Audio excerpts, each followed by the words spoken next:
Hi, welcome back to TREBONS, and apologies, a bit late for the video. The puppies are 6.5 weeks now. We were at show at the weekend. Why we didn't do any videos over the weekend? We were at show and all our concentration goes on that rather than puppy videos. And they've been out for their morning walk. They've been fed. They've been out for their morning walk, and I'm going to cut the nails. And that is part of the routine as well, but it's not a daily routine. And for me, the best time to do the nails is after they've been out for their morning walk, once they've been fed, watered, and they're relaxed. And in some ways, it's easier to cut the dog's nails when the ground's wet because the dog nails are a bit softer. But it's definitely easier when they're a little bit tired. They're more accepting of things, and it's not a struggle, and they're contented. And you stop biting my foot. No, come here. Oh, yeah. So, pick up the puppy, and how do you cut nails? Well, very gently. I need glasses. Well, so he was just about to sleep.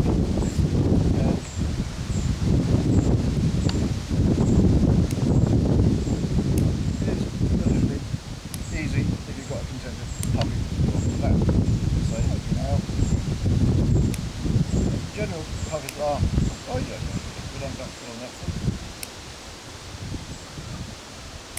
Are very easy, very accepting. So I'm going to carry on cutting the nails. And that's the first one done. And so it makes life a lot easier. The puppies have been out, they've been relaxed. Oh, they're a little bit tired. Not excited.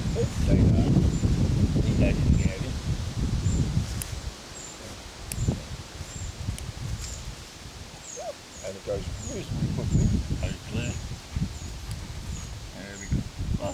Last foot. Can we do this foot? Can I? Thank you.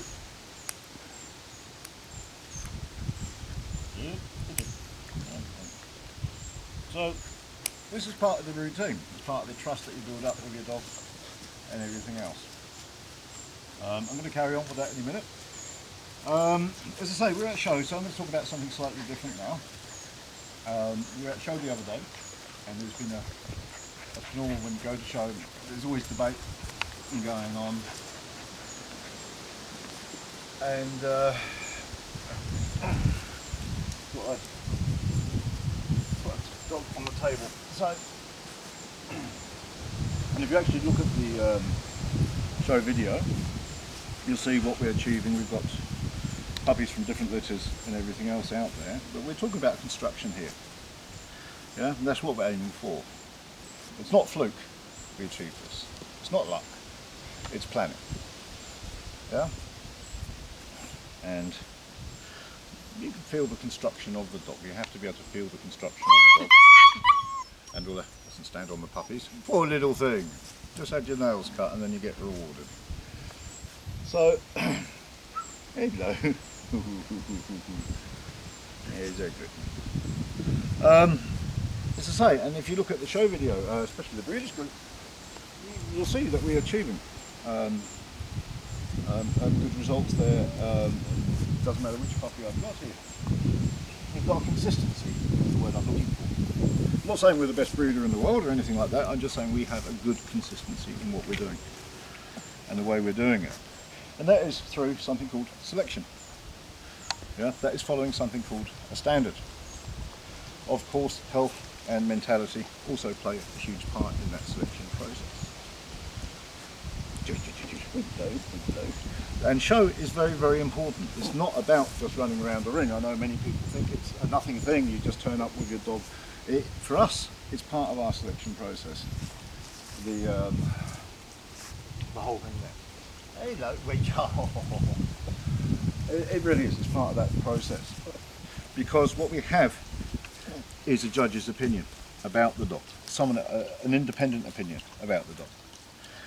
And when we're looking at that construction, we're looking at the feet. One of the things that we mentioned is feet. Which way should feet face on a dog, logically, without looking at a standard? And you look at my feet, should they face forward? We saw that dog, this dog, and all the other puppies so far. Should they face forward? Or should they be more like that? What's natural? Without looking at a standard. Now there are some standards where it's actually specified that the feet should be going outwards. But in general, what do you think? Yeah? For me, the standard is quite clear. There's no deviation. The feet should be relatively straight. Not French feet, as it's called. The other thing that was mentioned is about coat length. And again, this is an incredible discussion that's going on. I'm going to sit down now and carry on with the puppies. Cutting the nails is about coat length. Now again, we go back to our standard. And when it comes to coat length, there is two types of coat length in our standard. Medium and long. Very, very simple. And within our breed, there's actually three coat lengths. There's medium, long, and there's something called the short coat. And that does bug me a little bit when people with short coated dogs are saying that it means, in the standard, short coat means medium coat. It doesn't. Absolutely not. Before I can start cutting nails, I've got 3 sticks. So we'll say that's a long stick, that's a medium stick, and that is a short stick. So you've got 3 sticks. Now there's no way this, by any stretch of the imagination, and you can check in the dictionary as well, that this equals that. Absolutely no way. If I take this away, then we have a long coat and we have a short coat.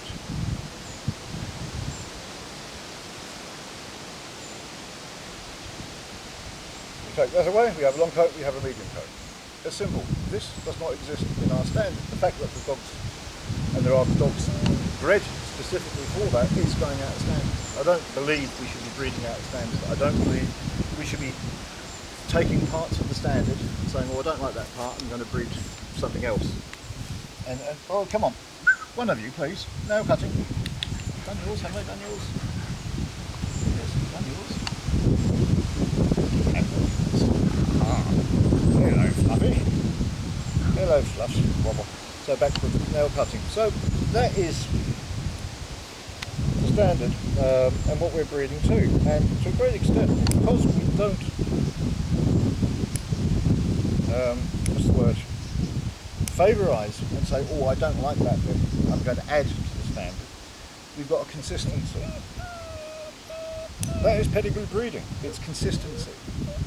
Oh, yeah. Don't let me down. Don't let me down. Don't let me down. Don't. I said you're all relaxed, and I said this was easy. So no one's going to want this puppy. There we go. First one. There we go. Bop, bop, bop, bop. And that gives us a consistency. As I say, it's not fluke, it's planning.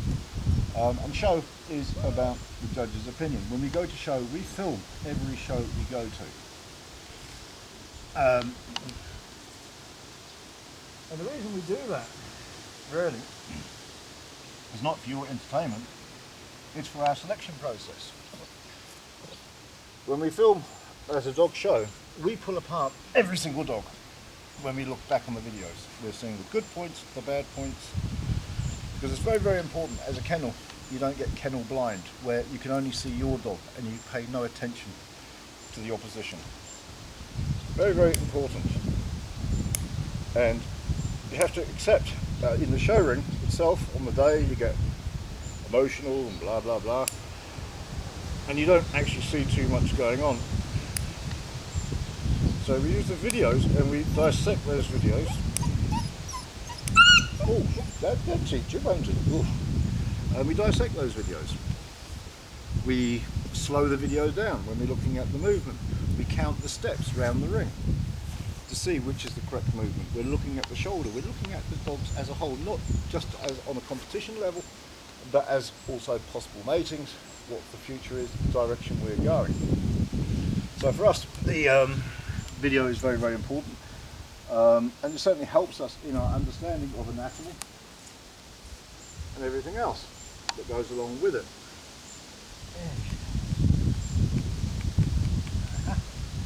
Your turn. So as I say, when it comes to nail cutting, it's far easier to cut the nails after you've been out, after they've had their morning walks and everything else that goes with it. Makes life a lot easier. The dog's far more accepting. And it's not really that big a thing for the puppy. Oh, he's tiny there.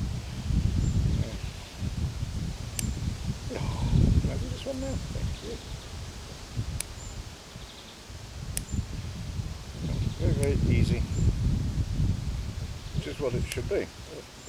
That's part of that routine.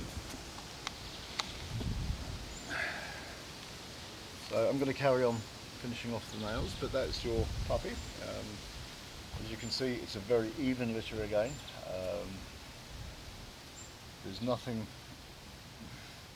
exaggerated on either side, and that's what we're aiming for every single time, and that is by following a standard and sticking to it. As I said, we don't take bits of the standard, we take the whole standard.